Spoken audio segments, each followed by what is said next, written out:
اس کو بھی کنڈیم کرنا چاہیے. اور بھی اس طرح کی بہت ساری ایگزامپلز ہمارے سامنے موجود ہیں.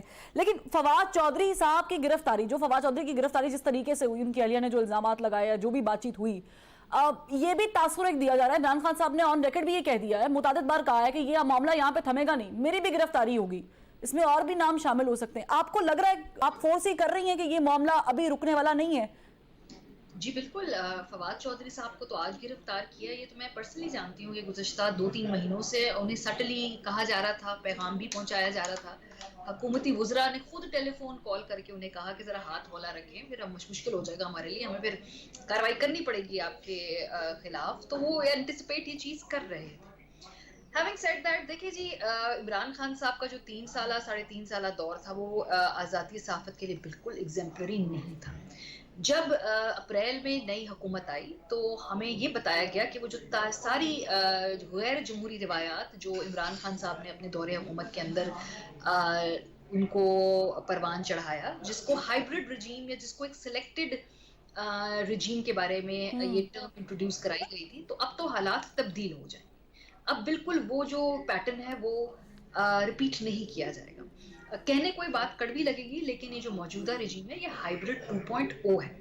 اس میں صرف چہرہ بدلا ہے. عمران خان صاحب کی جگہ اب شہباز شریف صاحب اور جو پیپلز پارٹی نے یہ جو سارا سیاسی بوجھ اٹھانے کا فیصلہ کیا تھا، اس کے سیاسی نتائج وہ بھگتیں گے. مریم نواز صاحبہ کے ساتھ جو ہوا غلط ہوا، جو گرفتاریاں رانا ثناء اللہ صاحب کے ساتھ ہوئیں وہ غلط ہوئیں. لیکن کیا یہ اب ہم نے اس پیٹرن کو ریپیٹ کرنا ہے؟ کہتے ہیں نا کہ an eye for an eye makes the whole world blind. سو اگر آج آپ کے پاس طاقت ہے، قوت ہے، آپ اگلے کی آنکھ پھوڑ دینا چاہتے ہیں، تو کل اس کے پاس طاقت لوٹ سکتی ہے، پھر وہ بھی آپ کی آنکھ پھوڑے گا، اور پھر اس معاشرے میں سارے اندھے لوگ گھومیں گے.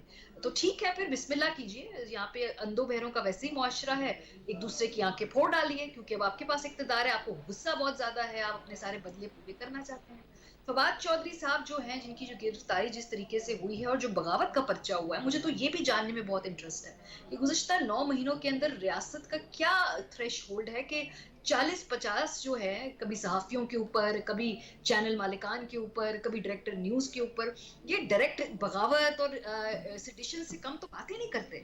ایسا کون سا خطرہ ریاست کو 8-9 مہینوں میں ہو گیا کہ بھئی اب سیڈیشن اور بغاوت کے پرچے ہوں گے، اور اس سے کم تو بات ہی نہیں ہوگی.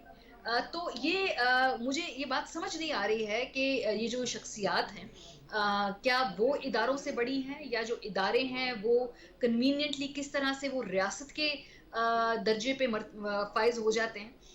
اس طرح کی دھمکیاں کیا پہلی مرتبہ لگائی گئی ہیں؟ نہیں. کیا پہلے لگانا ٹھیک تھا؟ نہیں. کیا اس وقت اگر آپ اس طرح سے بیوروکریسی کو پریشان کریں گے، یہ کرنا چاہیے؟ نہیں کرنا چاہیے. لیکن جو ریاکشن ہے وہ ڈسپروپورشنیٹلی اناپروپریٹ ہے، ڈسپروپورشنیٹلی بہت زیادہ ہے. بغاوت، سیڈیشن، یہ کہاں سے آ گئے کل کے بیانات کے اندر سے؟